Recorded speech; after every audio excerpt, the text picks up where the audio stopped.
בנושא של הגיוסים. יש הצעה אחת נוספת שאני רוצה לתת לכם בנושא של גיוסים. הרבה פעמים שאתם עוד לא בטוחים אם זה הזמן לגייס או לא, אני מציעה פשוט להיפגש עם אנשים, גם מקרנות וגם אנג'לים, ולהגיד להם שאתם רוצים להתייעץ איתם, אוקיי? זה לא חייב להיות, אני רוצה לגייס ממך. כי סך הכל, האחוז של החברות שהם משקיעים בהם מתוך אלה שהם סורקים, זה בערך 0.5%. אז הם עושים 200 פגישות עד ש...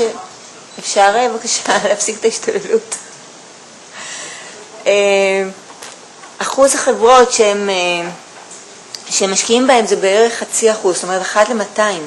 ואם אתם באים ואתם אומרים, ביסי יקר, אני לא רוצה לגייס ממך, אני רוצה להתייעץ ממך, פתאום זה סיפור אחר, פתאום אתם מדברים בשפה אחרת, פתאום אתם מורידים התנגדויות, אז זה חשוב.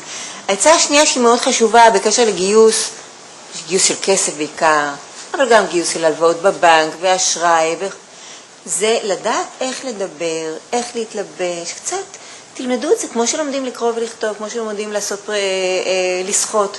יש קורסים, אתמול הייתי ביזם על הבר, בהרצאה, הייתי ב4, הלכתי, הסתובבתי. הייתי בהרצאה בין השאר שהגיע רון חולדאי של יזם, מי שהיה מנכ"ל של דוטומי, שנמכרה בקרוב ל$300 מיליון עכשיו, שזה ממש לא בועה. ונועם מספר על עצמו שהוא הולך לקורס איך לעשות מצגות, אוקיי? והוא מדבר נהדר.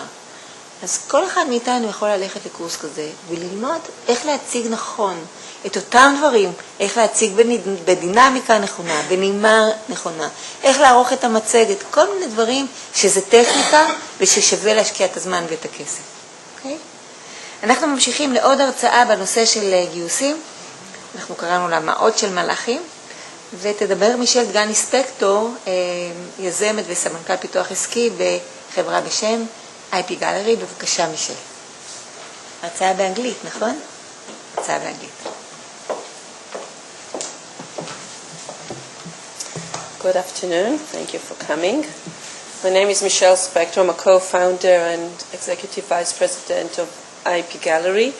I will speak from my experience and I'll share with you my thoughts from my field of expertise, which is telecommunications, but it is applicable to any field, green energy, biomedic, anything at all. Any startup begins with a phase of preparation.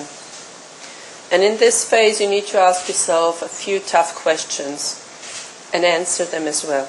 So I've listed them here, and I want to make sure I'm not missing anyone out. What is my idea for a startup? Is my idea good? Am I passionate about it? Thank you. Do I want a company built to last, or do I want to build a company and find my way out quickly in an exit? This is very important to emphasize on, because not many companies are built in a method with methodologies that is built to last.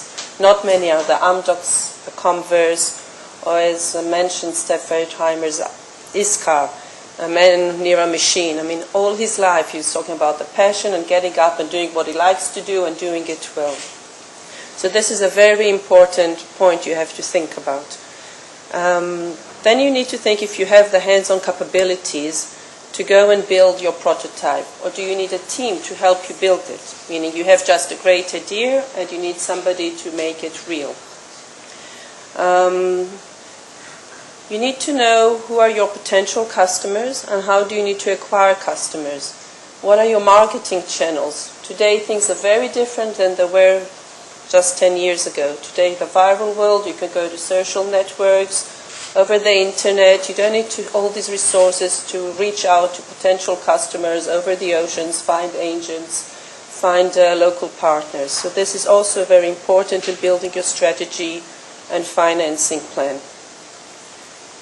Do I have the marketing expertise to sell my product, or do I need some help in this respect? Who are my competitors, if any? And who are my partners? And what are the engineering, marketing, and management resources I need to get started? So all this brainstorming one needs to do even before getting started. And once you've answered those questions, You need to build your plan and move to the next phase. And the next phase is actually can be divided into three possibilities. Whether you build your garage startup, you approach startups, VC money, or you go to the angels. The garage model is a great way to start. You have a dream, you build your dream, you build it exactly the way you want it to be. You are your own boss, you have your own garage, nobody tells you what to do, how to do, when to do, nobody sits on your budget. It's fantastic if you have the resources to actually go and do it. Ultimately, the way to make your dream come true is to bring it to some kind of a proof of concept. And then it is much more attractive to VCs, as the speaker, Galit, mentioned before, because it's more tangible. The VCs can see something. If you manage to sell your product to a first customer, even better. You're on the right track to success. Moving on from this phase, when you get your prototype, your proof of concept, and you're approaching the VCs, you need to know, as mentioned here before, and I don't want to elaborate about it, the VC market has changed tremendously since the burst of the bubble. Today they're much more careful, together with the economic crisis. They're not so keen to invest. They have their own challenges to raise funds. They raise fewer funds, and they invest less. So it's kind of a paradox, but that's the way it is today. You need to know that when you go to a VC, it's practically a loan. It's not money that they kiss goodbye. They want to see a return of investment in 5 to 7 years. And you need to know that in this time limit, you either lead the way to an exit, or in a good case scenario, they might buy out their shares. In a bad case scenario, they might liquidate and push you to go out of business. So VC sounds very promising. It was in the age of the bubble, but now you have to be much more careful in choosing those. And today, since they invest less, it's become more like the angel investments about 10 years ago, which brings me to the topic of my little lecture here about the path of the angel. Angels can be good angels and bad angels. Getting angels involved means you have to do another kind of research. You need to know who these people are, what are their backgrounds, what are their strengths, not just business strengths, but also the personality strengths. During the bubble, many low-tech people got involved in high-tech companies. They had some cash, they invested, they thought they could rule the company and tell them how to do business. Most of them, even big investors, without mentioning any names, ruined companies because there is a lack of understanding of the marketplace. There is a lack of understanding that there are procedures and processes that need to take place. A building contractor can't come to a high-tech company and say, hey, I want first the construction and then the pipes and electricity. Sometimes in high-tech you have to go in different ways and get everything connected at the end together. So you need to know this about your investor.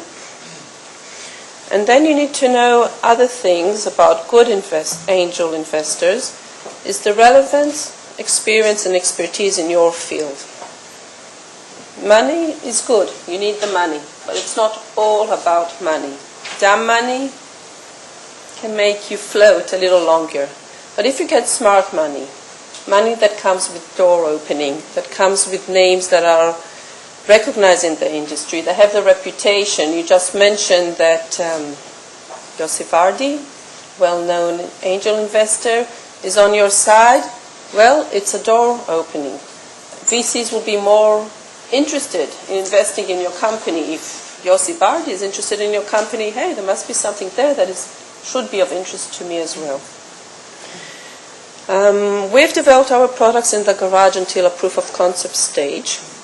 However, since we competed against the giants, the Lucent, Nortels, Alcatels of the time, Cisco, we needed to reach out faster to the market, not just as good as, but better, much better. So we raised some money from angels, And we had, in the early days, one of our angel investors was on the board, a lawyer by profession, and he was very helpful. He had a lot of expertise, knowing the space, helping us with legal matters, helping us with opening doors with whomever he just knew in the space. And even today, years later, that he's no longer on our board, he's still very friendly and happy to help us whenever we approach him. So such an angel sometimes worth more than the money he actually invested in the company. In summary, my advice is stay in your garage as long as you can. And be passionate and believe in what you do. And go for it. And good luck. Thank you.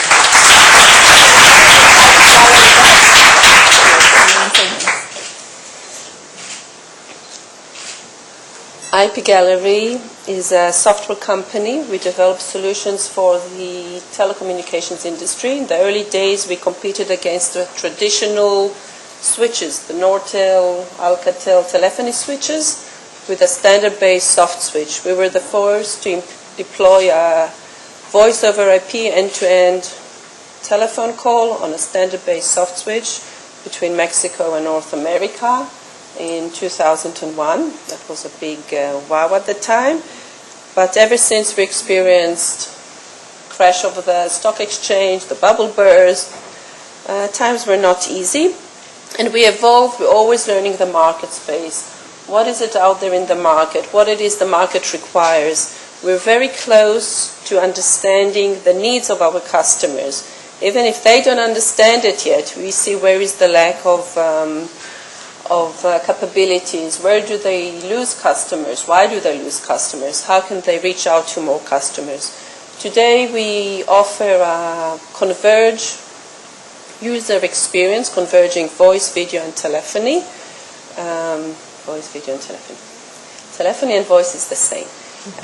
Messaging, that you can actually anywhere, anytime, on any device, your smartphone, your iPad, your mobile device, share content, have phone calls, have a socializing experience with your family and friends anywhere, regardless of the service provider.